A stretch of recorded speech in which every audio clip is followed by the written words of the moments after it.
Hello dear friends, my name is doctor Ayesha. امید ہے آپ سب خیریت سے ہوں گے. آج میں یہاں پر ایک بہت امپورٹنٹ ٹاپک کو ڈسکس کروں گی کہ ٹیسٹ ٹیوب بیبی اکسی کا IVF کا مشورہ ہم کن عورتوں کو دیتے ہیں.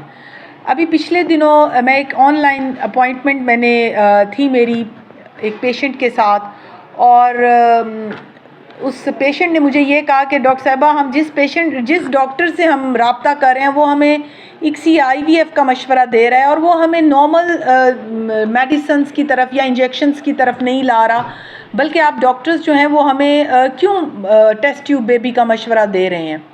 یہاں پر میں آپ کو تھوڑا سا اس پیشنٹ کا سینیریو بتاؤں گی کہ اس پیشنٹ کی شادی جو ہے اس کو 10 سال ہو چکے تھے، ان کے پاس بچہ نہیں ہے، اور اس میل کے سیمن میں بھی پرابلم تھا، اور اس کی جو وائف ہیں ان کی ایج جو ہے وہ اب نیئر 40 ہے. تو یہاں پر میں آپ کو اس پیشنٹ کے سینیریو کے ساتھ اور ساتھ ہی آپ کو کچھ ٹپیکل کنڈیشنز بتاؤں گی جس میں آپ کو اکسی کی طرف یا ٹیسٹ ٹیوب بیبی، جن کو ہائر ہم گائناکالوجیکل پروسیجرز کہتے ہیں، ان کی طرف جانا پڑتا ہے. یاد رکھیں اب جو بے اولادی ہے اس کا بہت اچھا علاج موجود ہے. آپ ڈاکٹرز کو ہمیشہ کنسیڈر کیا کریں. ڈاکٹرز جو آپ کو بتا رہے ہیں اگر آپ ان سے متفق نہیں ہیں تو ایٹ لیسٹ آپ اس چیز کو ایک بار پڑھا کریں، سوچا کریں کہ یہ ڈاکٹر کیوں کہہ رہا ہے مجھے یہ بات. یاد رکھیں اگر ایک کپل 5 سال تک ایک دوسرے کے ساتھ رہیں اور ان کا بچہ نہ ہو رہا ہو اور وہ اور میڈیکیشنز لے چکے ہوں تو وہ ٹیسٹ ٹیوب بیبی کے کینڈیڈیٹ ہوتے ہیں.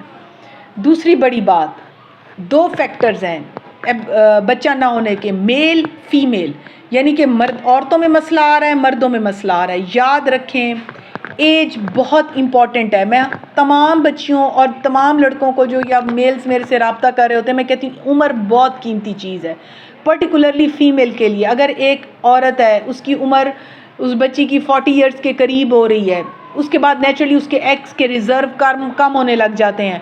آپ نے پوری عمر 10 سال ٹریٹمنٹ لیا، اب تک آپ کے بچے نہیں ہیں، آپ کے ایگ ریزروز آلموسٹ جو ہیں اب وہ ختم ہونے کی طرف جا رہے ہیں. تو اس سے بہتر ہے کہ آپ کوشش کریں کہ آپ اچھے میتھڈ کی طرف جائیں تاکہ جو آپ کے ریزرو بچ گئے ہیں، جو انڈے آپ کے پاس موجود ہیں، ان کو بہتر کر کے آپ ایک بیبی کو ڈیلیور کر سکیں. یعنی کہ وہ بچیاں جن کی عمر نیئر 40 ہو رہی ہے اور شادی کو لمبا عرصہ ہو گیا ہے اور وہ دوائیاں لینے کے باوجود بھی ان کے ایگز نہیں بن رہے ہیں، they are the major candidate, اور ان کو پہلے کینڈیڈیٹ ہیں جن کو اکسی کی طرف جانا چاہیے. اس کے بعد دوسری بڑی وجہ جن کی فیلوپین ٹیوبز بند ہیں. بات یہ ہے کہ بچے نے تو بچے دانی میں آ کے فکس ہونا ہے، اس سے پہلے تو بننا اس نے ٹیوب میں ہے. اگر آپ کی ٹیوب ہی بند ہے تو مجھے بتائیں کہ آپ کو پریگنینسی کیسے ہوگی. اگر فیلوپین ٹیوبز یعنی کہ ٹیوبیں سمجھتے ہیں جن کو میں یہ بات بتا رہی ہوں، ان کے ہسٹیروسلپنجوگرافی پہ بعض اوقات لیپروسکوپی پہ ڈاکٹرز ان کو بتا دیتے ہیں کہ آپ کی ٹیوبیں بند ہیں، آپ کی دونوں ٹیوبیں بند ہیں اور آپ کو بچہ نہیں ہو رہا، پلیز ان میڈیسنز میں آپ کو ہم ہیلپ آؤٹ نہیں کر سکتے. آپ کینڈیڈیٹ ہیں اکسی کی، گو فار اکسی. اس کے بعد تھرڈ آ جاتے ہیں ہم میل سائڈ پر کہ میلز کی کون سی ریزن ہو سکتی ہے. یاد رکھیں وہ مرد جن کو جو ایزوسپرمک ہیں، اولیگو ایستھینوزوسپرمک ہیں، یعنی کہ جن کے ایکٹیو کاؤنٹ کم ہے، 4 ہے، 5 ہے، 10 ہے، اور وہ مختلف میڈیکیشنز پہ رہ چکے ہیں. ان کی ویریکوسیل تھی، یعنی کہ اگر کوئی شریانوں کا گچھا تھا وہ بھی آپریٹ ہو گیا، دنیا جہان کی دوائیاں کھا لیں، پھر بھی سپرم امپروو نہیں ہو رہا، تو please be kind, go for اکسی. اپنے پہ رحم کریں. آپ کتنی دوائی کھا سکتے ہیں؟ میں ہمیشہ کہتی ہوں کہ کچھ آپ کی ایسی کنڈیشنز ہیں جس میں ہماری دوائیاں آپ لوگوں کی مدد نہیں کر سکتی. ان کنڈیشنز کو انڈرسٹینڈ کرنے کی کوشش کریں.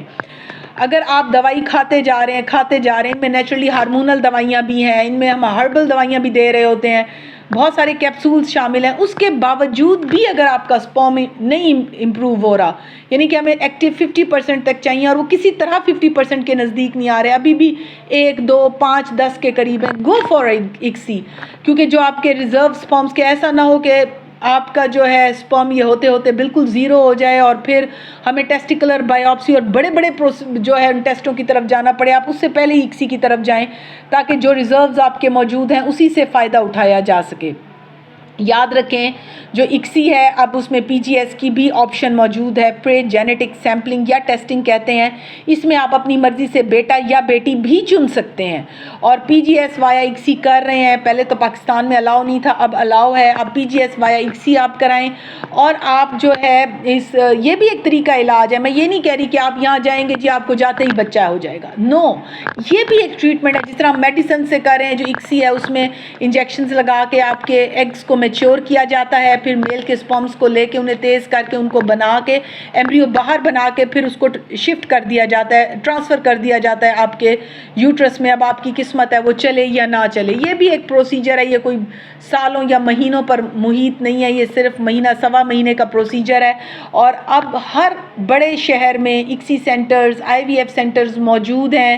وہاں پہ کمپیٹنٹ ڈاکٹرز کی ٹیم کام کرتی ہے اور وہ آپ کو ہیلپ آؤٹ کریں گے. آپ کے پاس یہ جب اگر آپ کی عمر 45 سال ہوگی، آپ کی مسز کی عمر 45 سال ہوگی، اچھا جی وہ سیمن چلتے چلتے آپ کے 0 ہو گئے، مجھے بتائیں پھر آپ اس عمر میں جائیں جب آپ کے ریزروز ہی نہ رہیں، تب آپ کو ان پروسیجرز کا کوئی فائدہ نہیں. ٹائم سے جائیں تاکہ آپ لوگوں کے پاس بھی اولاد ہو.